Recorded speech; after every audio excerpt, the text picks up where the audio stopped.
Essential question. What do animals do during a rainstorm? When Rain Falls by Melissa Stewart, illustrated by Constance R. Burgum. Inside clouds, water droplets budge and bump, crash and clump. The drops grow larger and larger, heavier and heavier until they fall to the earth. When rain falls in your neighborhood, you run inside and wait for the storm to end. Good readers notice information and illustrations that look similar or almost the same. The illustration on page 22 reminds me of a photo on page 10 in our last selection, Weather Measures. Both of these pictures show the same activity, kite flying. Both show someone holding a kite as they run. But there are also many differences. One is an illustration, and in Weather Measures, it was a photograph. One showed a family on a beach, and this shows a boy and a girl on grass.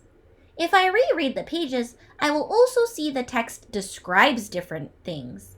In Weather Measures, the kite flying photograph helps to illustrate the wind. In When Rain Falls, the illustration shows what children are doing before the rain starts. By looking at them together, I understand better that it is windy in both pictures.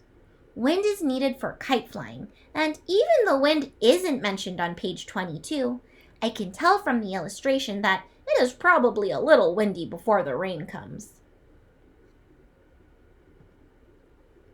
When rain falls in a forest, scurrying squirrels suddenly stop. They pull their long, bushy tails over their heads like umbrellas. A hawk puffs out its feathers to keep water out and warmth in. Chickadees stay warm and dry inside their tree-hole homes. A doe and fawn take cover under a leafy tree canopy. A red fox family nestles in a warm, cozy den. When rain falls on a field, plump little caterpillars crawl under leaves and cling to stems. Adult butterflies dangle from brightly colored flower heads. A raindrop knocks a ladybug off a slippery stem. The insect bounces into the air and then tumbles to the ground. As I look at the illustration, I see a ladybug falling to the ground.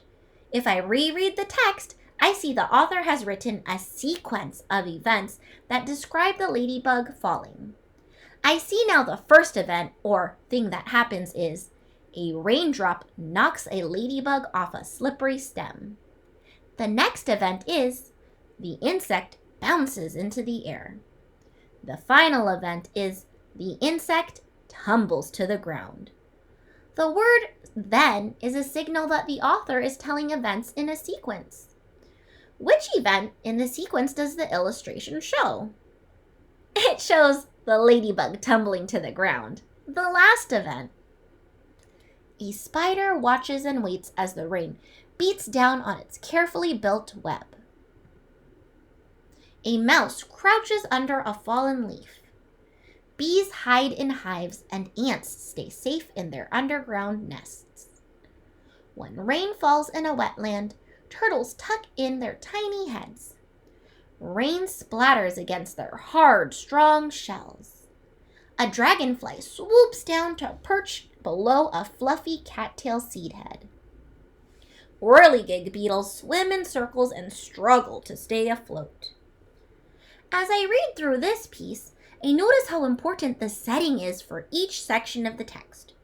The author takes time to introduce each setting with the phrase, "When rain falls," just like the title. As I look back at the pages, I see the different settings the author has introduced. A neighborhood, a forest, a field, a wetland. The author presents each setting as a way to organize the information. It is important to pay attention to the setting so that we, as readers, know where the rain is falling and what animals are in that setting. So when I read "When Rain Falls in a Wetland," I know that the author is changing settings and she is now going to describe animals that live in the wetlands. Sparrows huddle deep inside a dense cluster of leafy bushes, but ducks continue to cruise through the water. Raindrops slide right off their oily feathers. As I read text, I like to look at the author's use of descriptive words. Choosing specific and descriptive words helps an author create a picture in the reader's mind.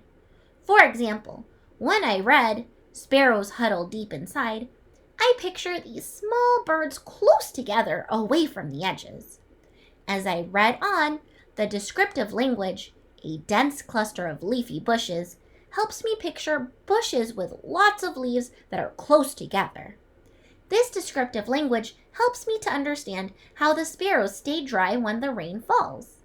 As I study the way this author writes descriptions, I can think about ways to add similar descriptive words and phrases in my own writing. When rain falls in a desert, a rattlesnake squeezes into a rocky crevice. It curls up tight and falls asleep. A tarantula scuttles into an underground tunnel. Bats hang silently in a hillside cave. An elf owl takes cover in a cactus nest. Spadefoot toads dig to the surface. They lay eggs and then burrow back into the sand. When the rain stops, animals living in fields and forests, wetlands and deserts return to their daily routines. And so do you. Let's compare and contrast what happens to animals and humans when rain falls. First, I will compare them, or think about how animals and humans are alike. Both try to stay warm and dry. Both return to their daily routines when the rain stops. Now, I will contrast or tell how animals and humans are different in rain. Animals stay outside and humans go inside.